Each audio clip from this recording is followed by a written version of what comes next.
I had 3 heart attacks, 1 heart failure, and then my knee surgery, and then a bout of cancer or whatever that happened to me. Today, 90% of the people die because of stress. Very true. Very true. I You get what you understand? mean. It's Yeah, of not course. heart attacks or cancer. 90% of them die out of stress. Good evening. This is Manjusha Radhakrishnan. I'm the entertainment editor, Gulf News. I have with me one of the most flamboyant businessman and Bollywood film producer, Mr. Rajan Lall.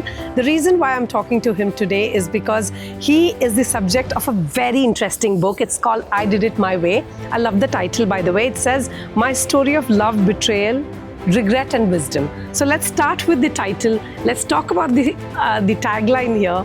What's it about love that you can tell us? Keeping in mind that he was also known as the dubbing king of India. Long before I think even Bollywood began, stars began going down south and Yes. talking about how great we were, he saw promise. He dubbed Apu Raja into Hindi and found an audience. So it's been a tremendous journey, right? Yes, and absolutely. It's been a tremendous journey. And I started this in 88 or something like that. And all this happened, like I said to you earlier, all happened by chance. It just came to me. Starting with your first question, my story of love, betrayal, regret and wisdom. This is a title which has come out of my heart, because even the title I did was, because I did it my way. The story of love is, you know, when you're young and you fall in love, you make all the mistakes you want to, you're allowed to make mistakes. And then there was betrayal, some of it from my side, which I admit, some of it from the other side, in business and in your personal relationships. And then as you grow older, you start regretting what you did, because you have hurt so many people who are close to you, your wife, your children, your family, your friends, your business people. And then the regret creeps in. And wisdom. It's finally at my age of 78. This dawned upon me. Maybe I've been 5-6 years back, maybe when I crossed 70. But more when I was in hospital in ICU, when I had my 4 heart attacks, an aortic valve replacement, a knee surgery, COVID, and a bout of cancer, with everything that I went through. And you know, when you're lying in the ICU and you got all these pipes and there's nobody there. And then you start thinking, what is life all about? And you start thinking, you know, all the money, all the properties, and ye mera hai, wo mera hai. And it's nothing. It has no meaning. And that's the time when wisdom dawned upon me. And I said, ye to kuch nahi hai. So what do? At least now, God has given you, with all that I've been through, and I'm sitting here and talking to you, I mean, you would be astonished that how the hell is this guy even sitting here? Because I went through such a lot of these issues, and I faced them all with a lot of positive attitude. When they told me that you have an aortic valve replacement, or I had 3 heart attacks, 1 heart failure, and then my knee surgery, and then a bout of cancer or whatever that happened to me, I was taking it very light. Everybody else was surprised. What happened? I said, nothing. What has to happen will happen. And I've always been positive in my thinking. I said, agar hai to hai, what do? You see, why take stress? This is something which I tell a lot of my friends. I said, I'm so stressed out about work. I'm stressed out about my relationship. I said, why are you stressing out? Is it given you a solution? No. I said, then why are you stressing out? Today, 90% of the people die because of stress. very true. Very true. I get You what you understand? mean. It's Yeah, of not course. heart attacks or cancer. 90% of them die out of stress. And I said, why are you taking stress? I said, I got wisdom at my age. It's like achieving nirvana, I swear to God, you know. But today, I said, what's it all about? Yes. I don't take stress. Whatever happens, heaven may fall, whatever. I said, it has to happen, it will happen. Right. So, and I've been very positive, and I think somewhere down the line when I meet people like you or whoever, I think that positive energy or that vibe goes across to those people, and they say, sir, can we talk to you? Can we sit down and talk to you? I mean, it's happening to me because I learned this from Mr. Sunil Dutt. who is my mentor, my brother, my friend. He was the most positive man that I met in my life, and I used to just sit and listen to him. He faced hurdles and mishaps like no other man that I've seen in my life, and he faced it with a very positive attitude and came out winning. And I picked up a lot from him. Besides the other people who came in my life, who guided me, mentored me, but they didn't know they were guides and mentors. But even more, the people who betrayed me. The people more who stabbed me in the back, and they were part of family, and they were also part of friends. So when you learn from all this, these people taught you something. Yeah. You know. So all of these experiences in my life which I have faced has been out of all the people that I've come across. And today, I am very proud to say that I have kept my relationship with everybody all across the world, from my school, from my college. And that day you saw at my event, yes, how I felicitated my staff of 35 years in India. House help as well? Yes, and finally my house help of 2 boys who've been with me for 25 years, and my darling dog, yes, whom I felicitated, because they are my lifeline. In this book, one of the most interesting bits was that do not marry young. He got married at 21 and then married again, etc. But you said don't marry in your 20s. That was a very powerful piece of advice for people who are perhaps lost or want to. Today the generation, the new generation has changed. I think they don't make the same mistakes we made in our youth. You see, you meet a girl when you're just 19 or 20, and you suddenly know her for 6 months, and you say, this is the girl for me, kind of thing, and I'll take home to mama. And that's not how it works. And you have to get to know the person. But more important than that, my advice is that meet the mother first. Because she's going to be exactly like that 20 years from now. So you meet the mother first. If the mother is good, kind-hearted, good temperament, and homely, and you know what it is, you talk to the mother. So what you're marrying is basically the mother. So when you meet that girl and you know the mother, that's the time you can really get to know what she's going to be like. Because so how did that work for you? It didn't work for me.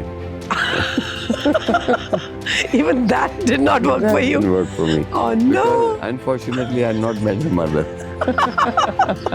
That's terrible, but yeah. But God bless, rest her soul. Yes. But she was a nice girl, very nice girl. She still is. And it's unfortunately that things didn't work out between us. But you know, at our age, we are very impulsive. We take decisions on emotions which affect the lives of a lot of people. And that is something that I have regret. The regret in my life. That's the part. That's the main regret, is that when I got married in 69, and I had my first son at 71, Amit, and my second son at 1978, and they are both now 54 and 45 or 46. I was not there for them during their childhood. They missed the childhood of a father, of me being there for them and I being there for them. That's because in 80 I left the marital home for whatever reasons there were. There were a lot of reasons. But when you think about this, that the people who were affected in this was the children, the wife, and the parents. That was what affected them most. And me, because of my ego, pride, or impulsive decision making, or whatever you call it, I am entirely to be blamed for whatever happened to them. I take the entire blame for them, because my children, if they forgive me now, even today, if they are with me, today they're with me in my business. You have a good relationship. Everything. But when they got to know their father, when they reach 16, 17, they said, we've got to know our father. And when they get into that thing of they want to think of their own and take decisions of their own, they said, we've got to hear both sides of the story. Fair enough. So when they come and met me and I talked to them and explained to them, they understood. And now, today, both my children are with me, and I'm so blessed that both my children are there for me, taking care of me. And I can't undo what has happened. But that regret is there, and that's why it's the word regret I've used. And the main regret is my children and my family whom I hurt, my father, mother, my wife, and my 2 children.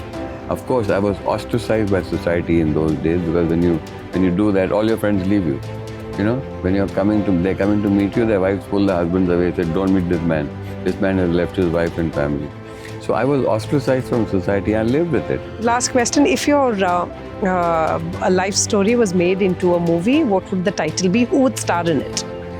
I don't know who would star in it, but you know what? Let's say Hrithik Roshan. I like Hrithik Roshan. I think that would do it. I'm nowhere looking like Hrithik Roshan. But Creative liberties. I Come know. on. But it's a very strange thing happened. Last month I had a person, Gagan, you know Gagan. He brought a person called Mr. Brahmanand Singh. He's a documentary filmmaker. You've heard of him. Right. He's made the documentary for Jagjit Singh called Kagaz Ki Kashti, if you've heard of that. Yes, yes. And he's made a film called The Making of R.D. Burman, Okay. which won him the National Award. Got it. Right? Yes. So he said there's somebody who wants to meet you. So he brought him here at home the other day and I had a chat. He said, you know what, Mr. Lal, I've been looking at your podcast and you have a very interesting story to tell because your life has been full of ups and downs and relationships and heartbreaks and you know all this what you mentioned in your book and I want to make a documentary on you. I said, who will buy my documentary? I'm a nobody. He said, no, I want to make a documentary on you. Give me 2 months of your time and I'll make a documentary. So you have signed on for a documentary No, now? we're talking about it. Yeah. We're talking about it. I said, let this book be released. Yeah. Let the Bombay release happen, which is happening on 1st of March. And let's put it out in the open and Sounds see how good. it goes. And then we'll think of it. I said, even if this documentary I have to sit at home and watch it by myself with my friends and my family, He'll it's watch okay. it. But Okay. let's do it. Because you've got to leave a legacy behind. Today there's no documentation of all the legends who have passed. You have documents of Lata Mangeshkar, of Mohammad Rafi, of K.R. Sif, of Kamal Amrohi, of Devanand, Dilip Kumar, nothing. There's no documentation of any of these So this is a legends. chronicling of And sorts. this making of the Roshan which has been released by my friend, directed by Ranjan yeah. and Rakesh Guddu, who've been my friends for 45 years, I think is a great thing that's happened for Indian cinema, where a lot of people like Dharminder or like Shatrughan Sinha, all who have done. I have my friend Ketan Desai staying with me just now. Now Ketan Desai is the son of the legendary filmmaker Manmohan Desai. Ketan is the son, only son, and he's married to Kanchan, who is Shami Kapoor's daughter. I see. He's staying with me for the last, he flew down for my birthday and my event. Right. And he's staying with me. Excellent. He's a lovely guy, and that's the kind of friends that I have kept. And I told him, I said, Ketan, you need to make a documentary on your father is a legend. Manmohan Desai, I mean, yeah. what all he has made and done and how he lived his life, you know. And you've got material for a documentary. So there you go. So what? He said, yes, you're right, Rajan. Please guide me and tell me. I said, I'll guide you, but make it. You know, so we need to document our lives. I'm not talking of mine. Mine is completely worthless. I am nobody compared to these He's people. being modest, but yes. But you know, this needs to be done. You know, like you have documentary on Celine Dion, you have documentary on Jennifer Lopez, just Super Bowl, just one episode of their lives. They have documented. In India, there's nobody's documented. Fair enough. Fair That is enough. what I'm saying. I can't wait to see the documentary now that we have a book as well. But I'm so glad you did things your way, and I hope in life you always master your own ways. I will. I can't change now. I mean, I'm 78 now, and I don't. You don't know any other way. I don't know any way. I'm going to do things. Take it or leave it. If you don't, people don't like you. It's there.